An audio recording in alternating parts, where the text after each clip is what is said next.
Live from Fargo and serving you on TV, online, and on the go. This is Valley News Live at 6. They're getting paid by you to watch your kids. I think that they should be held accountable for their actions in any way, shape, or form.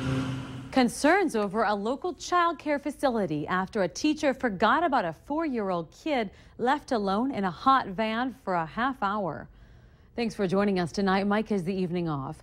Lil Bloomers in South Fargo was forced to notify parents yesterday about a dangerous situation last month after Cass County Social Services launched an investigation. They say a 4-year-old was left alone in a van while the other kids were at the Davies pools for swimming lessons. And no one said anything until the kid told their parents.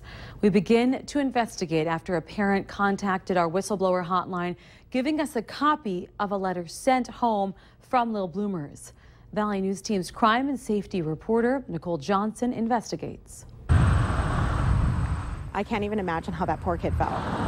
In August, Lil Bloomers fired the employee they say left a 4-year-old in a hot van. A letter to parents says, quote, "We are thankful that the child is okay and was not hurt." Lil Bloomers tells us they can't comment beyond this letter, which says, quote, "The parents appreciated the way we handled the incident." Other parents still have questions, saying, why did it take so long to tell others what happened?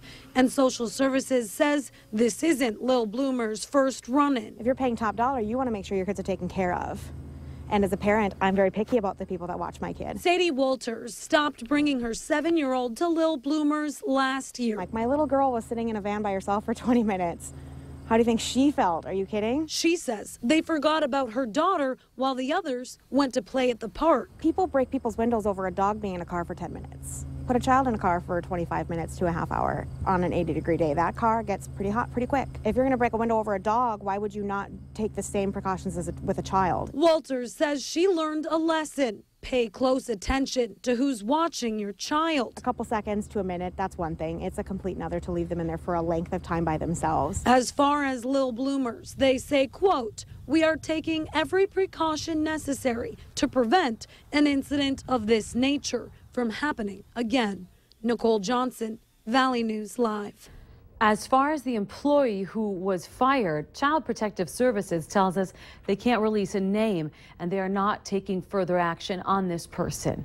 Meanwhile, Lil Bloomer's letter says the teacher has been charged with child negligence and won't be able to work in any child-related field. Fargo police tell us before we called, they were not aware of the situation and say no criminal charges have been filed.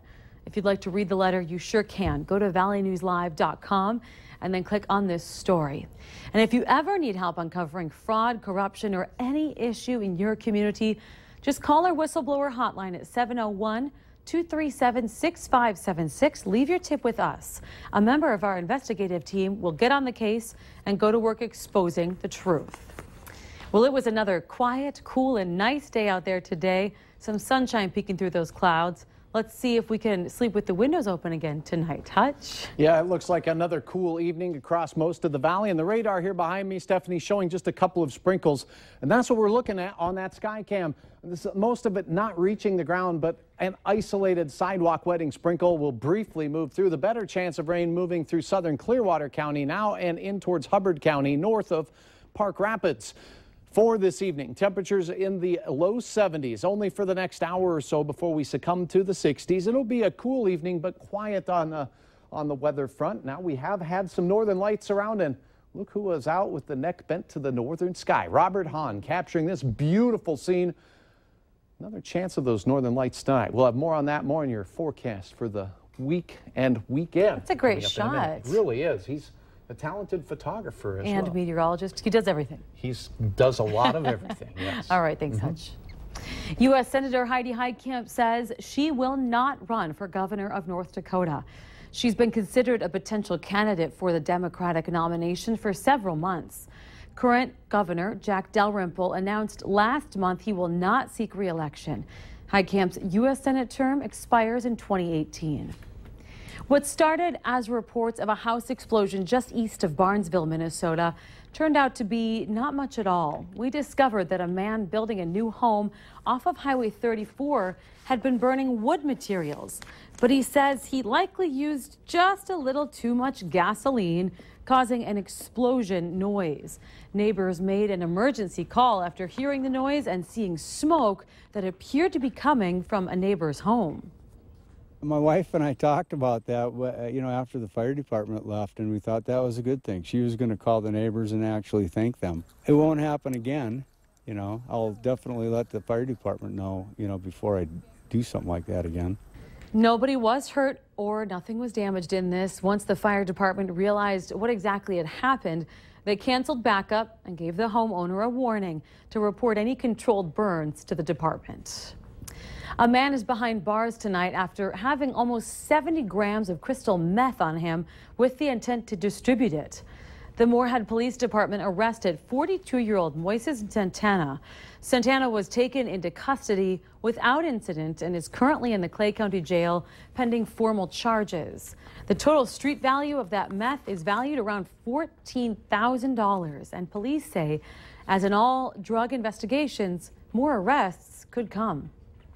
A man is behind bars after leading police on a high-speed chase through neighborhoods and through school zones. Police arrested Michael Foley. According to the Clay County Sheriff's Office, the 22-year-old was intoxicated.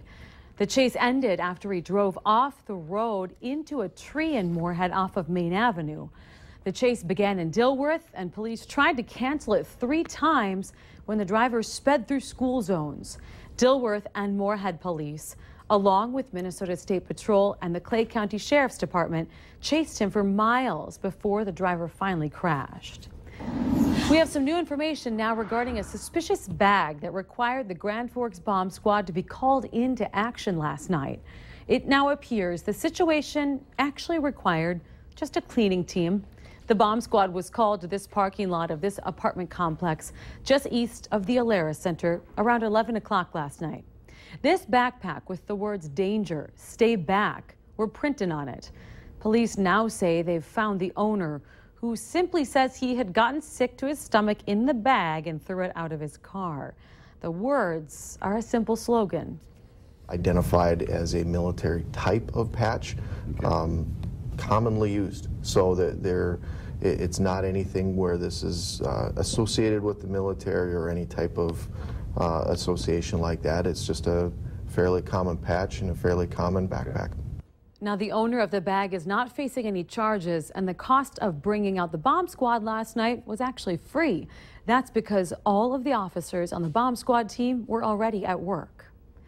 A normal trip to the pump is not so simple for thousands of disabled Americans, but a bill called the Refueling Assistance Act would help people with disabilities fill up their cars the same way people without disabilities can. Now, right now, people with disabilities are supposed to just honk their horn to get help, but that system doesn't always work. This bill would require gas stations to add a bell or some sort of alert system that would get the attendant's attention so the disabled driver can fuel up with ease and be on their way. Illinois Representative Cheri Bustos says she doesn't just want to see this happening in her state. She wants to see it all across the U.S. This isn't unique to my congressional district that I serve. It's not unique to the Midwest. It's not unique to any one portion of the United States. This is an issue that can help people all over the country. In a survey conducted by Inclusion Solutions, drivers reported feeling anxious every time they needed to fuel up, fearing that they'd run out of gas before they could actually fill up again. Today and tomorrow are both big days at the Great Plains Food Bank. They are marking Hunger Action Month with their 3rd annual Pack-a-thon. Volunteers from 24 churches, civic organizations, and businesses are lending their hands to pack up food. Their aim? Pack enough for 50,000 meals. The fruits of their labor will then be distributed to food pantries, shelters, and other feeding programs throughout North Dakota and in Minnesota's Clay County. Now, there are events going on across the region all month aimed at drawing attention to the food crisis. You can learn much more. Just go to the Great Plains Food Bank's website. As fall draws closer, harvest season's already in full swing. And as you go out into the fields, there are some safety reminders you need to hear. Extension agriculture agents say this can be a dangerous time of year. Every year, there are more than 20 deaths in grain bins, which is why anytime they're full, people need to stay at a safe distance. A mask should be used to break through to reduce the risk of wheat and mold going into your lungs. And harvest can be pretty stressful, so make sure you're getting enough sleep and not working too hard. Some advice, like don't be distracted while driving, can actually be applied to all drivers, not just those transporting crops. Later on Valley News Live at 6, today was the kickoff for a big nonprofits campaign. Find out the new goals they've set. A few sprinkles passing the station just moments ago, a few more out to the west. Your hour-by-hour forecast for the evening and the rest of your week is next.